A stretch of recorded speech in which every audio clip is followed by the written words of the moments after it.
नमस्कार दोस्तों, मैं लीगल लॉर्ड से एडवोकेट कुलदीप शर्मा आज आपको प्लीडिंग्स के स्ट्रक ऑफ के बारे में बताऊंगा। यदि कोई प्लेंट और रिटन स्टेटमेंट और उसके फैक्ट इस तरीके से लिखे गए हैं कि वो अननेसेसरी हैं, उनकी इस केस के शॉर्ट आउट करने में बिल्कुल भी ज़रूरत नहीं है, पर वो फैक्ट इसलिए डाले गए हैं ताकि केस को लिंगर ऑन किया जा सके या अननेसेसरी फैक्ट्स को कोर्ट के समक्ष लाया जा सके। तो आपके पास रेमेडी है कि आप ऑर्डर 6 रूल 16 के अंदर एक एप्लीकेशन फाइल करके उन प्लीडिंग्स को स्ट्रक ऑफ कर सकते हैं। जैसे कि मैं एक उदाहरण के माध्यम से आपको समझाता हूं।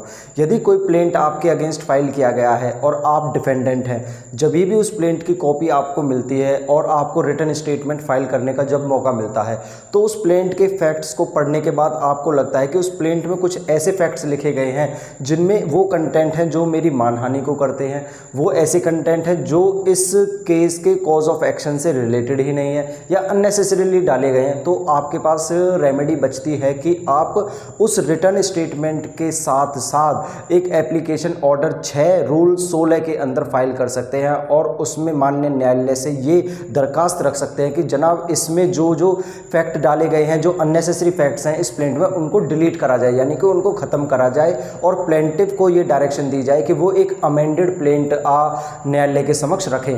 तो ये जो प्रोविजंस होते हैं ये ऑर्डर 6 रूल 16 के अंदर डिफाइन किए गए हैं। अब ऑर्डर 6 रूल 16 के अंदर प्लीडिंग्स को स्ट्रक ऑफ करने के लिए आप किन किन केसेस में स्ट्रक ऑफ करवा सकते हैं, इसके लिए मैं रूल 16 को स्पेसिफिकली आप लोगों के सामने पढ़ूंगा।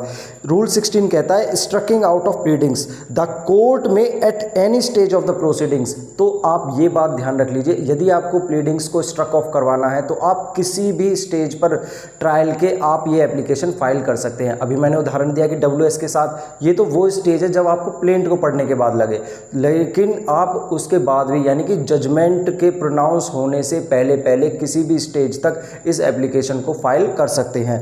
द कोर्ट में at any stage of the proceeding order to struck out और amend any part of the pleading. तो किसी भी स्टेज पर स्ट्रक ऑफ करने के लिए या अमेंड करने के लिए कोर्ट डायरेक्शन दे सकता है। कब डायरेक्शन दे सकता है? तो आपको 3 जो चीज़ें हैं वो प्रूव करनी पड़ेंगी। जैसे कि ये प्रूव करना पड़ेगा कि जो प्लेंट यानी कि प्रोसीडिंग्स या प्लीडिंग्स के जो पार्ट है वो अननेसेसरी हैं, स्कॉन्डेलियस है, फ्रिवोलियस हैं या वेक्सेशियस है। मतलब ये जो 3-4 चीज़ें हैं कि अननेसेसरी, ये बिना बात के डाली गई हैं, स्कॉन्डेलियस, फ्रिवोलियस और वेक्सेशियस है। बी पार्ट कहता है कि विच में टेंड टू प्रिजुडाइज, एम्ब्रेस और डिले द फेयर ट्रायल, यानी कि ये जो प्रोसीडिंग्स है, ये जो प्लीडिंग के जो पार्ट हैं, ये प्रिजुडाइज कर सकते हैं, एम्ब्रेस कर सकते हैं और ट्रायल को डिले कर सकते हैं। तो भी आप ऑर्डर 6 रूल 16 की एप्लीकेशन इसको अमेंड करवाने के लिए लिख सकते हैं। Switch which is otherwise an abuse of process of court. और फैक्ट जो है प्लीडिंग से वो ऐसा प्रदर्शित करते हैं कि एक कोर्ट की प्रोसेस का एब्यूज़ होता है, कि यानी कि कोर्ट का समय बेकार की जाया जाता है। तो आप उस स्टेज पर भी ऑर्डर 6 रूल 16 की एप्लीकेशन किसी भी स्टेज पर उस ट्रायल के फाइल कर सकते हैं और उन प्लीडिंग्स को या तो स्ट्रक ऑफ करवा सकते हैं या उनकी जगह पर करेक्ट प्लीडिंग के लिए डायरेक्शन दे सकते हैं, जिसे बोलते हैं अमेंडमेंट ऑफ द प्लीडिंग। और ये दोनों ही प्रोसीजर आप अपना सकते हैं ऑर्डर 6 रूल 16 के अंदर। धन्यवाद।